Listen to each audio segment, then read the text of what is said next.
lecture. We are so excited to have artist and educator April Bey here with us today. I want to thank the Kent State School of Art for their First Friday lecture series and the Kent State University Museum, because this is part of the programming for Textures, the History and Art of Black Hair, an exhibition that is up at the museum through August. We are so excited to have you here, April. I'm just going to read a little introduction for people who are not familiar with you or your work yet, and then turn it over to you for the presentation. April Bey grew up in the Bahamas and now resides and works in Los Angeles as a visual artist and art educator.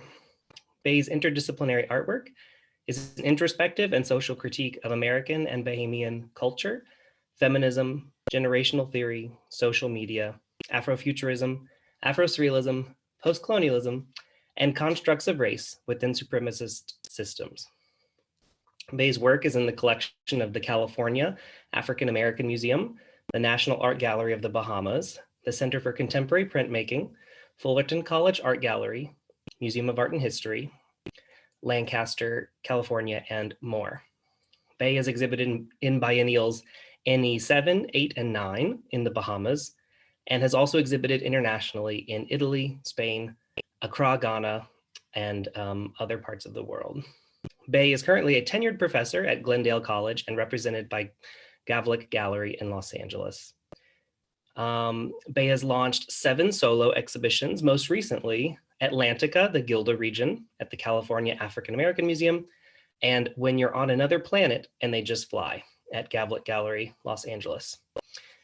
So I'm Joseph Underwood. I'm on the faculty here at Kent State, and I've been working with April for a few years now to get her work into the exhibition and just gotten to know more about her and her practice. I'm really excited to welcome you here today virtually to share a bit about your practice as it relates with the natural hair movement. So thank you, April. Thank you. I want to thank Kent State University Museum Art Department, Joseph, Tavika, everybody. Just thank you for having me. In particular, focusing on art and research. Hey, the book that was produced is phenomenal. So if anyone watching this hasn't already gotten their copy of the catalog, it's pretty robust research and visual culture there. Anyway, stop nerding out. My name is April Bey, and I always start my talks from the culture that I come from, because it impacts a lot of what I do and a lot of how I make my work, how I interact with people, how people interact with me, and ideals of colonialism and diasporic similarities between post-colonial countries come up a lot in my work.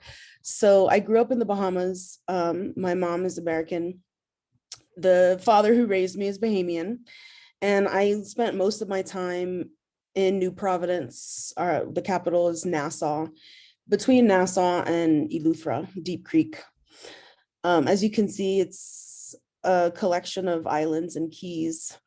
Culturally speaking, we were colonized by the British and still have a lot of like colonial remnants remaining in the country, as well as evangelical Christian aspects. So I'm focusing this talk strictly on my work on the natural hair. So it's gonna start from when I was in grad school. And so when I started grad school, I was transitioning from being chemically relaxed to growing my hair out in its natural state. And so for those of you who don't know, a chemical hair relaxer actually straightens curly hair. And the only way to get your hair naturally curly again is to grow out the hair relaxer. And I'll talk more about the chemical makeup of hair relaxer and the research I actually did in grad school.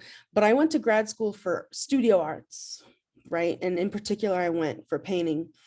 So what I'm showing you here is what I called in my MFA thesis, the Millennial Natural Hair Movement. And the reason I was specific about this generation. One, I'm from the generation, I'm a geriatric millennial, and I wanted to understand how my generation tackles things. So Black people going natural and having afros is something that is cyclical and happens throughout time, right? But the millennial generation kind of started YouTube back during the golden era of YouTube influencers who are making significant amounts of money by doing tutorials. And I started following Black women making videos in their bathrooms and also having recipes on natural hair products and essentially teaching other Black people around the world how to deal with their natural hair, embrace their natural hair, understand how it works. Also to understand how hair relaxers work, because I feel like a lot of us didn't really know. So this is the artwork that I was making parallel to reading about hair relaxers when they were first given to the market, so to speak, or invented, with the target audience being Black men immigrating or assimilating into white working culture, right? So relaxing your hair brings you a little bit closer to the Eurocentric ideal of beauty, places you into the respectable aesthetic of being able to work alongside white people, especially when you were assimilating into being able to work at that level. It was always something that I thought was toxic, but I, as a child, when I started relaxing my hair, thought, oh, well, this must be okay because we put it on our head and we put it on our skin.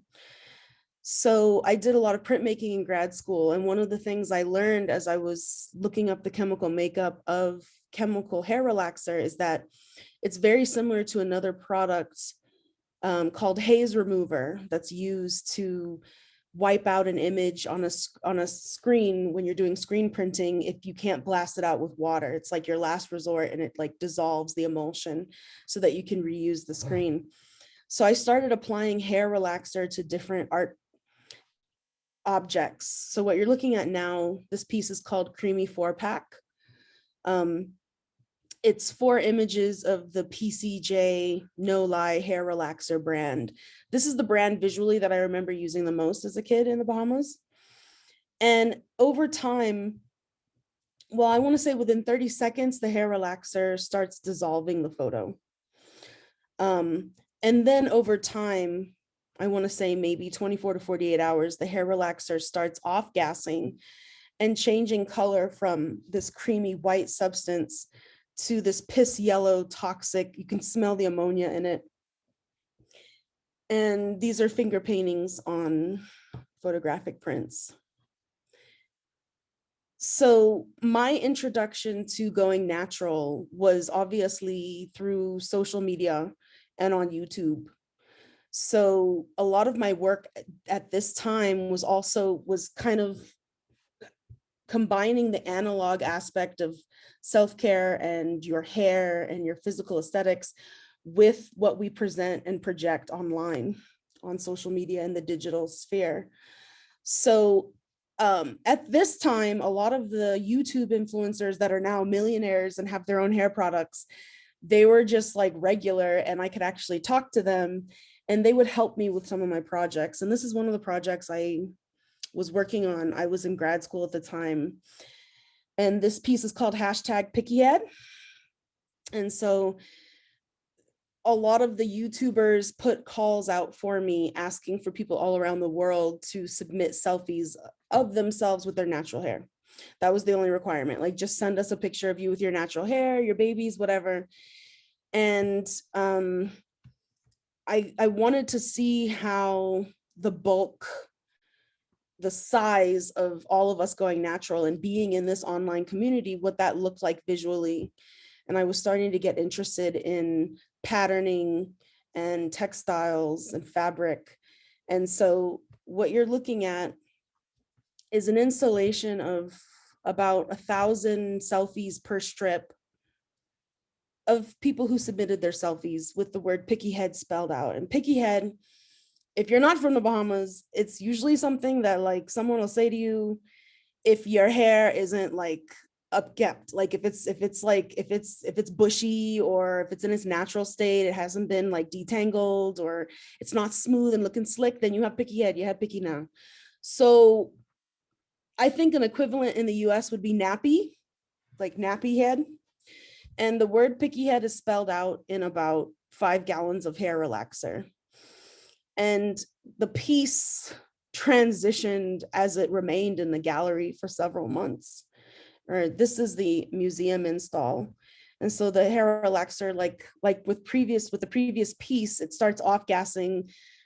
Hair relaxer is mixed with a lot of like scented products so that it smells healthy and it smells like it's not going to burn your scalp off. So that smell eventually evaporates, and what's left are the chemical smells of the piece. So this piece eventually changed colors. And here's some process shots of me working. So at this time, I was also, so when I moved to the US to go to school, I became obsessed with consuming US popular culture, just to understand like different subcultures, countercultures. And for me, I was interested in historically Black communities around the US. So I started watching this show on HBO called The Wire. And each season focuses on a different aspect of inner city Baltimore. And it was really interesting because there's a character on the show named Clay Davis, who is a politician. And just like the politicians in the Bahamas and politicians in West Africa and Black-centric communities, we get a lot of promises. And then when they get the rank of politician, or when they're elected as a politician, they tend to become corrupt and focusing on money for themselves and their immediate concerns rather than the country. And so this character is a political figure in Baltimore, and he's kind of like this down home guy, but every time he gets caught in corruption, which he's very heavily involved in, he says shit in a certain way that has become like a classic way that marks his character. And the actor also does this in other things, but this is where it started. Can we play that video, please?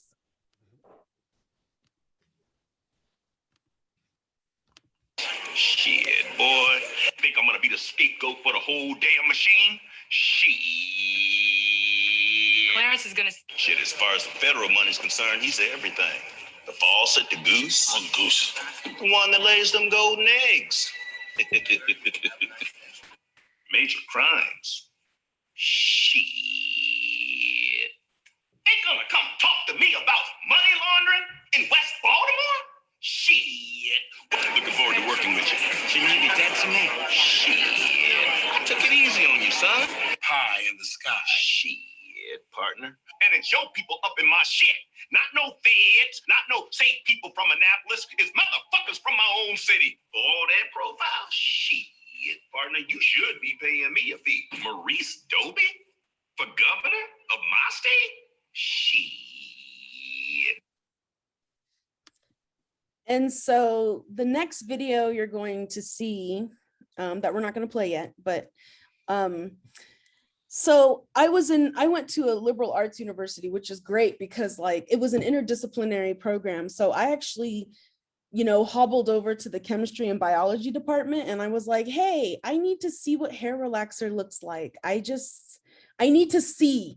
This is something about me where like if I have a pain in my body or a sore tooth or something, I need to look in a mirror and see what's actually causing it.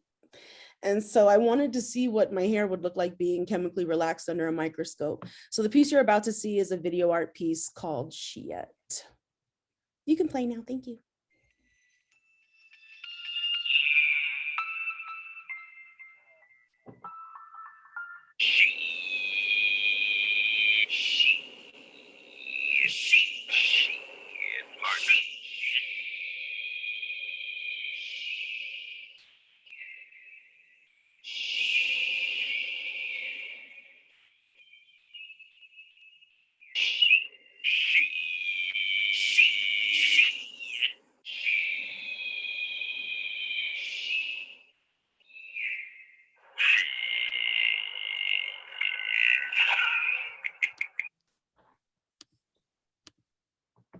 Brilliant. Thank you so much. So, oops. So that piece was the first time that I was able to see chemically how hair relaxers work. Of course, I read a lot about it, but I'm a visual person. So I was able to understand a lot of the myths that we have in the Black community about hair. So when I was chemically relaxed, I remember I would always be told not to get my hair wet. And when I was younger, I thought that that was because it would wash out my hair relaxer. And the experience of getting it was so traumatic and painful that I was always like, oh, I'm not gonna waste my hair relaxer. But the reality is, chemically, hair relaxers strip the cones of your hair, which cones are on each strand of your hair, and that's what causes it to be curly and what causes it to be alive. It's what causes it to absorb water. And so a hair relaxer chemically strips the cones of your hair, making your hair hydrophobic, which means that your hair no longer absorbs water. So the fear of getting your hair wet when you have a hair relaxer isn't that the hair relaxer will run out, is that if you have new growth or natural hair on your scalp that is still untouched because it grew since you relaxed your hair, then the water, when your hair gets wet, will activate your curls, and people would be able to see your healthy natural hair versus the bone straight hydrophobic dangly strings of chemically relaxed hair. So it was more of like, don't go out in the rain because you'll be exposed for having a hair relaxer type of thing. So this piece is in the permanent collection of the California African American Museum. It's a silhouette portrait done in resin of a natural hair vlogger at the time who was really popular. And the piece is called She's the Face Of. And it was this, at this point, I had already published my thesis on the Millennial Natural Hair Movement on YouTube, Millennial Entrepreneurialism on YouTube. And now a lot of these vloggers that I had just started following were starting to kind of sell out to big brands of natural hair products, because now every hair product on the market is like, oh, there are Black women that we can make money off of. Let's have a natural hair brand. And now my vloggers that were making recipes in their bathrooms and kitchen on how to like keep your hair healthy are saying that they like products that they haven't even tried just because they're getting paid to promote them. So this is a bit more recent. This is actually summer 2019, which I call the last good summer. I did an artist residency at the Center for Contemporary Printmaking with master printmaker Chris. And these are CMYK.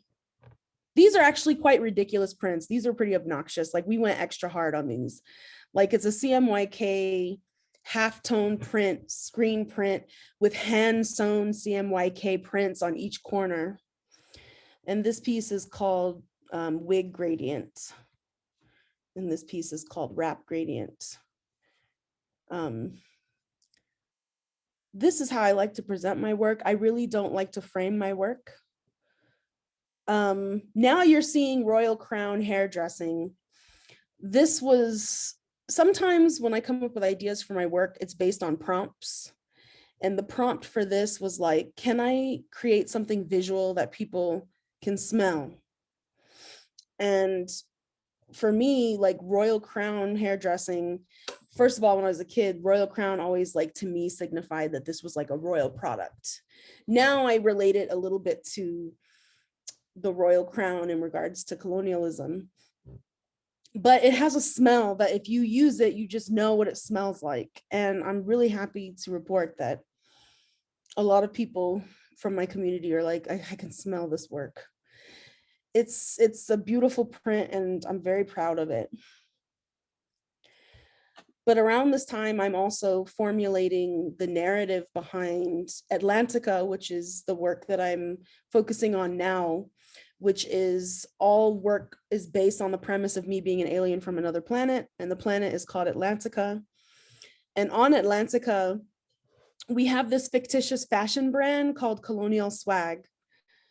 And Colonial Swag is like us coming from our planet to Earth and mining colonialism and the ramifications of colonialism as a raw material. So, you know, police shootings and violence and white supremacy and ageism, sexism, homophobia, transphobia. We actually take all of that and we convert it into beautiful, beautiful clothes, beautiful clothes. And this piece is the first piece I did in the series. It's a jacquard, digitally woven jacquard blanket with an appropriated ad from Vlisco, which is a Dutch African wax fabric company, and hand sewn Chinese knockoff African wax fabric. Here's another piece, colonial swag. I like using the royal crown as the crown.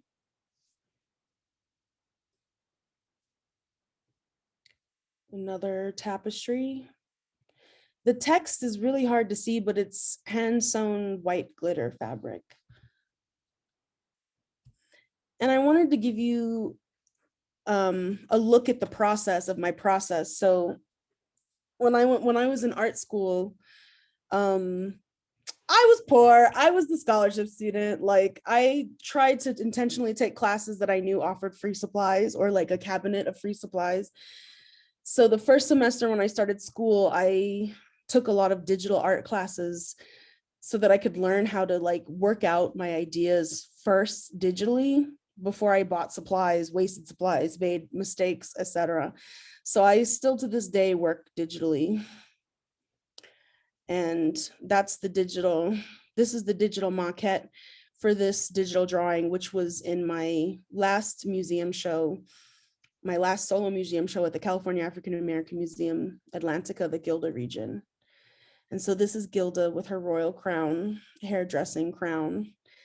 The actual crown is hand sewn jacquard weaving.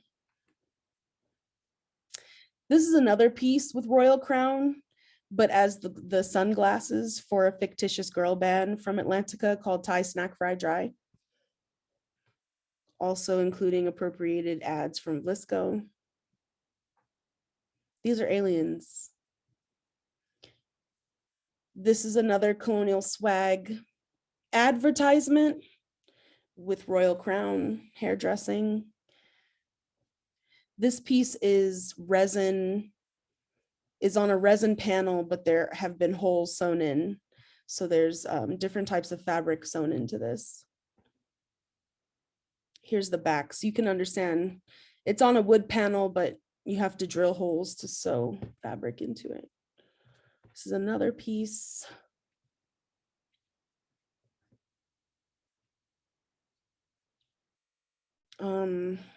I will never frame my work, but if I frame my work, it's going to be extra and completely unnecessary. So this is another like royal crown colonial swag piece, framed in fur, eco fur.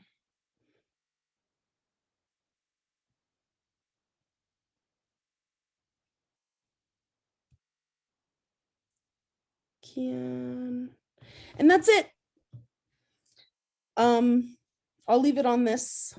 If you have questions, I'm excited for your questions. Great. Thank you so much, April. And yes, everyone, please continue to drop reflections and questions in the chat, and I'll kind of scroll back through and moderate that. In the meantime, I have some questions to kick off the conversation, April. Excuse me. Can you clarify what you meant by 2019 being the last good year? I said the last good summer. Sorry, last good summer. Yeah, because that was the last summer before COVID. Oh, I should have understood that. Okay. Yeah. I was like in New York and Ghana and everywhere, and we didn't have, the virus wasn't here yet. So that was the last good summer.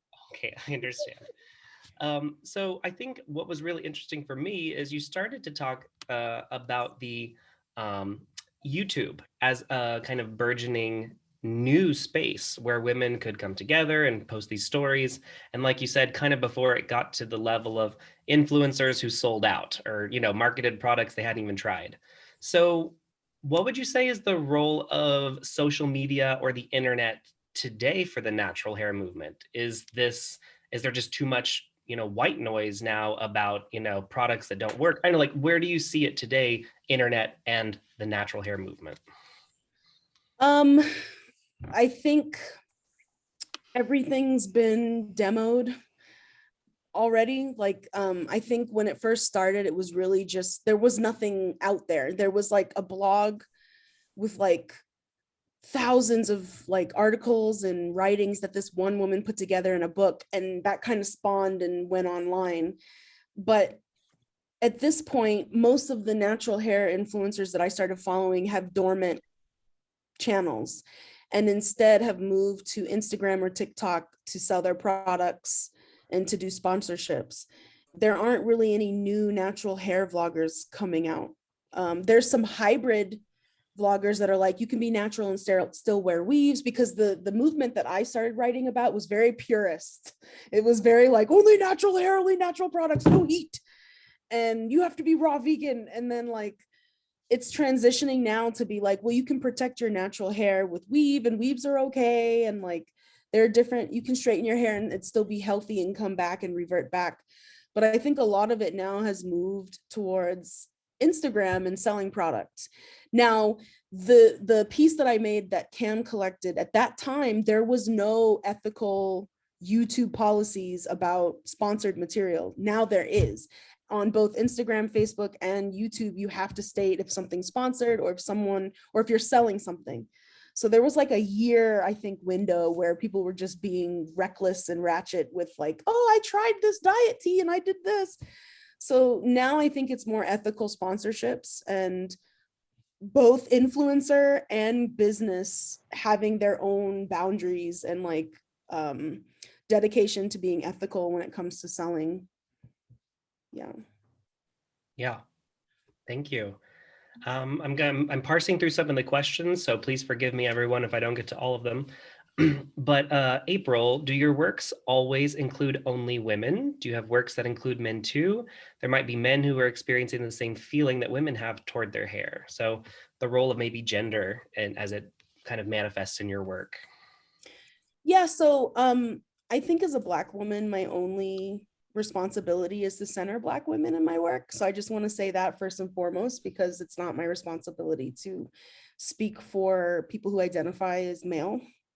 But yes, there are people who identify as male in my work. They're just in the gay queer work, and that's like not what I like wanted to bring into the natural hair movement. The Millennial Natural Hair Movement was centering Black women as entrepreneurs and authors of their own story. So I think for like I wanted to curate that work for this talk and for this show.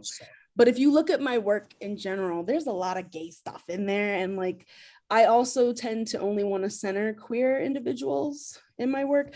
I really don't like talking about things I don't have authority on. Mm-hmm. So when you look at my work and you think about inclusivity, when we think about inclusivity in general, we should also think about who the authors are, and not just invite random people to be the authors of other people's stories. So I know in my own community, fat Black queer women and queer self-identified men or whomever is a part of my community and what I feel like I can speak on. So that's going to be what is in my work. So yeah, but there were natural hair influencers back in the day who were men. There were like 2, African Hair God and like one other who stopped doing it, but they also were centering Black women in their practice, if that makes sense. So does that relate to the inhabitants of Atlantica? No, not really, because gender is like something that we think is cute that Earth still has, and that we slap on like a costume once a year.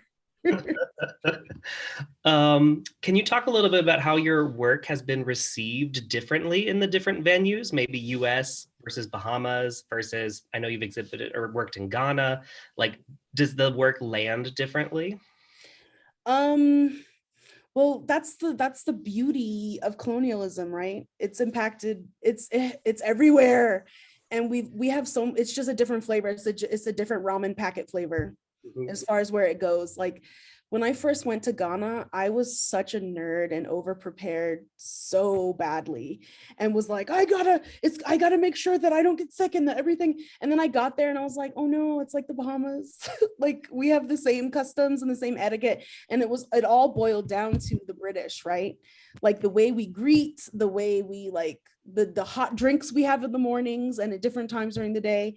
It was like, that's the universality of my work that I just want to draw attention to, but also it's futurist work that I'm doing now. And I think that futurism and science fiction is so good at spanning the gap of every audience because we all dream. And that's essentially what I'm trying to ask people to do is like, can you dream this visual image that I just put in front of you? Can you dig it? And even if they can't, they have their own version of it, which forces them to dream further. Did that answer your question? I don't know if it did. Absolutely. And the chat is blowing up. The work is resonating. I'm going to make sure I save all these comments for you, April, in case you don't have time to read them all, but people are kind of reflecting on what it looks like to see their hair under the microscope, you know, their own stories they're seeing reflected. So again, we're just going with the questions that I'm trying to string them together. One, like, what do you think we need to work on in the natural hair community is kind of part one. And part two was, do you think wigs and sew-ins are the new perm? No, because I think if I'm being honest with myself, the reason I relax my hair is because I really struggle to take care of it. And I think I struggled to take care of it because we were told that it's not worth taking care of and that it's dirty and we should just do the easy thing that make it. But I looked so jokey with straight hair. Like I remember in college, my roommate, like I used to hide that I would straighten my hair in college, and my roommate she caught me once and she was like, why do you do that? And I was like, so I don't look like Scary Spice. And she was like, the Scary Spice is the hottest one in the group. Like, what do you mean? And I was like, no, she's not. She's unkempt. And I just sat there like ignorantly, like hating myself and my hair. And yeah, it's wigs and weaves are like what women do to their hair is their business. Like we should definitely mind the business that pays us. But like when I look at why I did things, it was really just to like be in control of my own identity and also to physically be able to handle it. Wigs and weaves are not the new hair relaxer because there are more natural hair weaves now than straight. Like, and some of them are legit. Like some of them are easy and you clip them in or you put them on like a headband. Like there's a fine line between wanting to emulate Caucasian aesthetic or European aesthetic and actually just wanting to make life easy for yourself and to look a certain way for yourself. So the natural hair community, I think, has evolved pretty well for that. Like we've already talked about hair texture privilege and things like that. Like those are conversations. And I think that those conversations can and do happen because they're online. So I don't think the natural hair community is stagnant or ancient in the way that we're moving because we're elevating and evolving with the internet. My co-curator Tamika Ellington is hopping on the call with some responses. Hi, everyone. One of the things that I wanted to point out about what you said, April, about making sure that your hair was easier to take care of. And I actually was having this conversation with a group that we were touring the other day at the exhibition space. And one of the things that Black people have been told over time is that their hair is difficult, that it's difficult to take care of. And so that was something that's also that has impacted our brainwashing. We believe in many ways that the only way to take care of our hair in the simplest form is to straighten it, and that taking care of our hair in its natural state is just too complicated and too time consuming. And so that's something else that, you know, has a whole string of reasons, like rationale as to why people are still straightening their hair, because they just think that it's going to be more easy. It's going to make their life easier, you know, when in all actuality, I mean, you know, there's difficulties on both ends, but it's part of the brainwashing that we've been taught. Thanks, Tamika. So the next couple questions are centered kind of on colonial swag in Atlantica. I noticed that some of the women have their mouths covered. Is that a significant compositional choice? It is, because those women are sourced from the Vlisco ads, and the Vlisco ads are goofy because it's a Dutch company that switched to doing African textiles when they could no longer do slave trade. And their whole marketing tactic is like, look at these authentic African fabrics that actual Africans can't afford. And so it's like the model is like a token in the ad. And so I place the strips to blind or mute them as a way to show that. Yeah, and I think you even use the term appropriation, like appropriating from these ads. So there's a really interesting, I mean, we do this all the time in art history. We have to we take the image, then we say, where was that image sourced? Then where were they inspired from? And you trace it back, and that's where you get the multiple layers of meaning. Can you expand on the concept of being an alien and Atlantica? Is this a direct response to colonialism or white supremacy, or is it more of a fun exploration? Both. So Atlantica is a story that my dad told me when I was younger. It was his version of giving the talk. And he's a huge Trekkie and a huge sci-fi nerd. And this was the best way he could think to explain why we had aesthetic differences from white people. And he said that we were aliens sent to Earth to explore, observe, and report, and decide whether Earth was worthy of remaining or needed to be harvested. So that was like a coping mechanism for me to just be like, okay, like my nose may not be straight like this person's, but that's because I'm an alien and I don't belong here anyway. So like, now I'm fleshing that idea out, and creating this world that looks down on Earth and is like, oh my God, like they still have to talk about sexual orientations, like they still have genitals. It's like this thing where like we've evolved, but we also are slightly obsessed with Earth. And for like Atlantica, the Gilda region was based off of the Gilda stories by Jewel Gomez, which is about a Black escaped slave woman who becomes a vampire, and you get to see her life as she lives through the years. And one of the things she struggles with is she's now a vampire, she's stronger than humanity, but she can't stop loving humanity, and she can't stop loving what humanity produces. And so that's a similar narrative to how I'm looking at Atlantica. Like we have evolved and think that we're better than Earth because we don't have poverty or racism or any of the other isms that Earth still swims around in.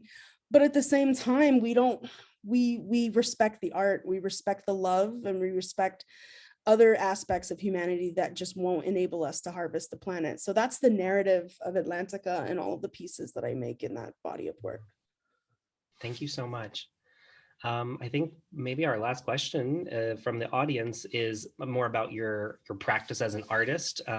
So someone asked, could you talk a bit about the relationship between your research writing that you started during your MFA and your artworks? Are you still producing critical writing, even as you see visual practices expanding?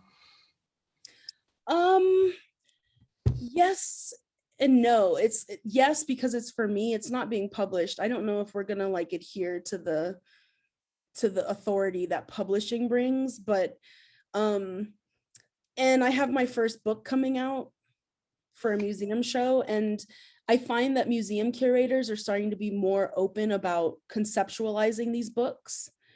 Like for example, I write and make handmade books. So I have a book called Welcome to Atlantica that is supposed to emulate like these very books that we have in hotels that are like, welcome to Bend. Here's the restaurants that paid us to be in the book that you should go to. Right. So I have one for Atlantica that has like, you know, an Octavia Butler food tour and like all of these really cool things. And it's just hand drawings and text from my writings. So I do both. Like I need a hybrid of both at the same time, all the time, to stay intellectually stimulated. And I present my work a lot at a lot of universities. Great. So what's next? How can people follow you? What are the upcoming projects? Like, what's the next region of Atlantica getting explored? I'm gonna start focusing on love on Atlantica and religion, like the different deities we have, cults, also like the platonic, highly intimate relationships that me and my community are starting to be more attracted to, and the rejection of heteronormativity, etc. And I think the next big project I have coming up is going to be in London. So that's exciting, but that's what I'm hoping to flesh out. Like I want to make the planet more realistic by doing character development on the world building. I just love the work you do. People are commenting about the stunning visual qualities, but also the content that you're addressing. So thank you for being diligent with your work and exploring your own worlds. We are all benefiting from it. And for anyone in the Ohio region or passing through, one of April's works is in Textures, the history and art of Black hair. So we would welcome you here. And I'm still hoping April's going to swing by before it closes in August and we can like have an IRL conversation. But it's been such a pleasure chatting with you, April. Do you have any other thoughts or final things you'd like to add? No, but the Colonial Swag brand is having an official launch in the Bahamas in April. That's the next thing. Yeah. So your website or Instagram, like what should people check out? Instagram for sure. That's where we live these days, huh? Okay. Well, thank you. I'll be there. Thank you so much, April. It's been a pleasure. Enjoy the rest of your afternoon. And thank you everyone for attending. Thank you, everyone. Bye. I'll archive all these comments for you. Thank you.